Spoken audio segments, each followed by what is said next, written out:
Starting में इस दुनिया में और कुछ भी नहीं था जो मुझे इम्प्रेस कर सकता था, बट मैं गलत था। आज वो दिन है जब मुझे इम्प्रेस पेम्प्रेस मिलने जा रहा है। वो दिन खतरनाक जो टॉम में जाके मेरा फंसना और सायोकांत को मुझे धोखा देना, और आखिरी में मुझे टाइम में 15 साल पीछे जाके मुझे नहीं पता ये कैसे हुआ, लेकिन मेरे को ज़िंदगी का ये सबसे बड़ा मौका है। इस बार मैं अपने सारे रिलैक्स को अपना बना लूँगा।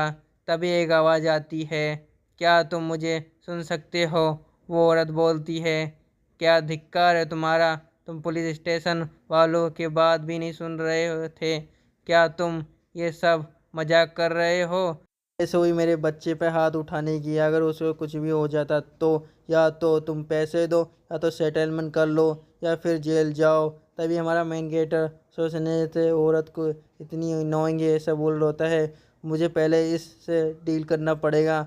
माना मैं 15 साल पीछे आ चुका हूँ, लेकिन मुझे याद है कि ये जो है इसने पहले मेरे साथ लड़ाई चालू किया था, और मुझे लगाता है कि ऐसा इन लोगों ने पहले से प्लान करके रखा था, क्योंकि मैंने इसको हल्का सा खाली टच किया था और इसने इस बात को इतना बड़ा बना दिया, और आखिरी में मुझे इनके सामने घुटनों पे माफ़ी मांगनी पड़ी ताकि ये लोग थोड़ा पैसा कम कर दें, ताकि हमारी मेन कैरेक्टर जो होता है वो सोच के लगता है कि सेटलमेंट माने तो या तो मैं नहीं कर सकता, मेरे पास इसका मेरा कोई इनकम रिसोर्स नहीं है।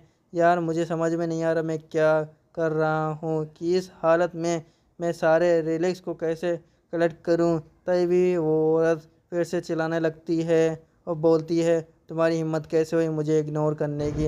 अगर तुमसे कोई बात कर रहा है तो मैं उसकी बात पे ध्यान देना चाहिए, बोलकर उस पर हाथ उठाने वाली होती है।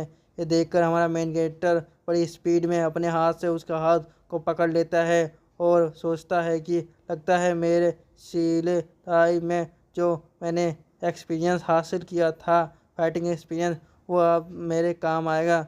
ये मेरे लिए एक प्लस पॉइंट है। और उस औरत को बोलता है कि काम डाउन आंटी, आपके बेटे की जो गलती है, अपने बेटे ने शुरू किया था सबसे पहले, मैंने नहीं। और आपको लगता है नहीं है कि आप थोड़ा ज़्यादा ही कर रहे हैं? शायद इसलिए बोला जाता है कि जैसा बेटा वैसी माँ। ये उनके उस उच्चारण को बेटा ने उसको सुन लिया था। वो गुस्सा हो जाता है, हमारे मेन कैरेक्टर पे हाथ उठाने लगा वाला होता है, और बट हमारा मेन कैरेक्टर उसके अटैक को डॉज कर लेता है, फिर उसके हाथ को पकड़ के ज़मीन पे पटक देता है। ये देख के पुलिस वाला बोलता है कि तुम लोग क्या कर रहे हो, ये पुलिस स्टेशन है, यहाँ पे ये सब नहीं कर सकते हो तुम लोग। यहाँ पे दिखाया जाता है हमारे मेन कैरेक्टर से, वो बोलता है, देखो मेरे पास कोई पैसा नहीं है, अगर चाहो तो मुझे जेल में डाल सकते हो। चिल्लाने लगती है, बोल रही होती है, क्या तुम जेल जाना पसंद करते हो लेकिन पैसे देना नहीं? तुम बहुत बड़ी मिस्टेक कर रहे हो, क्योंकि तुम्हारे लाइफ में बहुत बड़ा रिकॉर्ड दर्ज हो जाएगा क्रिमिनल। ऐसा सुनने के बाद हमारा मेन कैरेक्टर सोचता है, क्रिमिनल रिकॉर्ड इसका कोई मतलब नहीं होने वाला। जब इस दुनिया में रिलैक्स हो आना चालू हो जाएंगे, तब लॉ एंड ऑर्डर है, इसका कोई मतलब नहीं होने वाला। हमें जेल का सीन दिखाया जाता है, जब मेन कैरेक्टर सोच के बैठा होता है कि चलो जो हुआ वो अच्छा हुआ, कि मैं फ़ाइट तो कर सकता हूँ, मुझे जल्द ही जल्द पैसे इकट्ठा करना पड़ेगा ताकि मैं अपना काम शुरू कर सकूँ, लेकिन मैं करूँ तो क्या करूँ क्या? तभी हमें स्क्रीन पे दिखाया जाता है जिसमें लिखा होता है टॉम राइट जियो सीन। ये देख के हमारा मेन कैरेक्टर सोचता है, ये क्या है, ये मेरे सामने क्या घूम रहा है? क्या मैं पागल हो रहा हूँ? सच में मैं पागल हो चुका हूँ क्या? इस सब के पीछे वो क्रो का हाथ है, क्योंकि ये जो हो रहा है तो मेरे साथ इसके पीछे रिलैक्स का ही सिर्फ हाथ हो सकता है। ये सोचते ही वो चिल्लाने लगता है, तुम मुझे देख रहे हो जिसमें मेरे साथ क्या कर रहे हो? तभी हमें एक स्क्रीन को दिखाया जाता है जिस पर लिखा होता है टॉम बेस के स्किल स्पाई रैंक एफ। इसकी पावर होती है 1 मीटर के अंदर, तुम सब कुछ देख सकते हो, ऑब्जर्व कर सकते हो। ये देख कर हमारा मेन कैरेक्टर गुस्से में आ जाता है और बोलता है कि कोई गेम चल रहा है क्या कमीना, जो तुम ये सब कैसे कर सकते हो मेरे साथ? तभी हमें एक मिशन विंडो को दिखाया जाता है है कि तुम्हें एक टॉम राइडर बनने के लिए अपनी चारों स्किल को अवेकन करना पड़ेगा, तभी हमें बाहर से पुलिस वाला अंदर की ओर आने लगता है और वो बोलता है कि क्या तुम कर रहे हो, थोड़ा शांत हो जाओ। जिसके बाद हमारा मेन कैरेक्टर शांत हो जाता है और वो सोचने लगता है कि क्या ये स्किल इंट्रो के वेस्ट, और लगता है कि ये सिर्फ मैं ही देख सकता हूँ और ये काफ़ी इंटरेस्टिंग बात है। ये स्किल की मदद से मैं 1 मीटर के अंदर सब कुछ देख सकता हूँ। पूरी डी लेंस में काफ़ी हद तक मेरा पहला जो रिलिक्स था ही, क्या ये मेरी मदद से अपने सारे स्किल को यूज़ कर सकता हूँ। मुझे लगता है हाँ, अगर मैं चारों स्किल को अवेकन कर लूँ तो शायद मैं पहले से भी ज़्यादा पावरफुल हो जाऊँगा। और अगर ऐसा है तो मुझे मेरी अक्नोलॉजिक रिलैक्स को ढूंढने की कोई भी ज़रूरत नहीं है। ये काफ़ी यूज़फुल है होने वाला है। लेकिन ये जो क्रो है, ये क्या प्लान बना रहा है, मुझे जानना पड़ेगा। कोई रिलैक्स कभी भी इंसान की मदद नहीं करता है। ऐसे तभी बाहर से एक बंदा मेन कैरेक्टर को नाम से बुलाने लगता है। टाइम बाद सीन शिफ्ट हो जाता है जहाँ पे हम उस बंदे को और मेन कैरेक्टर के साथ दिखाया जाता है। वो पुलिस स्टेशन के बाहर होते हैं, तभी वो बंदा बोल रहा होता है कि वो जो लड़का था उसकी आदत ऐसी है, वो दूसरों को फंसाता है और उनसे पैसे कमाता है। तो मैं चिंता मत करो, मैं सब कुछ देख लूँगा।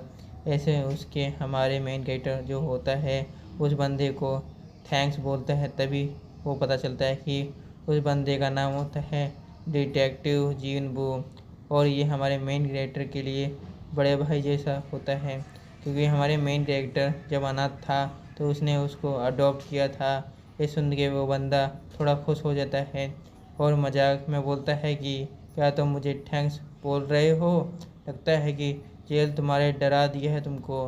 क्रिकेटर जो होता है थोड़ा सेंटिमेंटल होते हुए सोच रहा होता है कि तुम्हें नहीं लगा था कि 15 साल पहले तुम इतना यंग दिखते होगी। तो हाँ, जो हमारा मेन क्रिकेटर होता है वो अपने भाई से पूछने लगता है कि क्या कोई सुपर नेचुरल एक्टिविटी के ऊपर कोई रिपोर्ट आई है।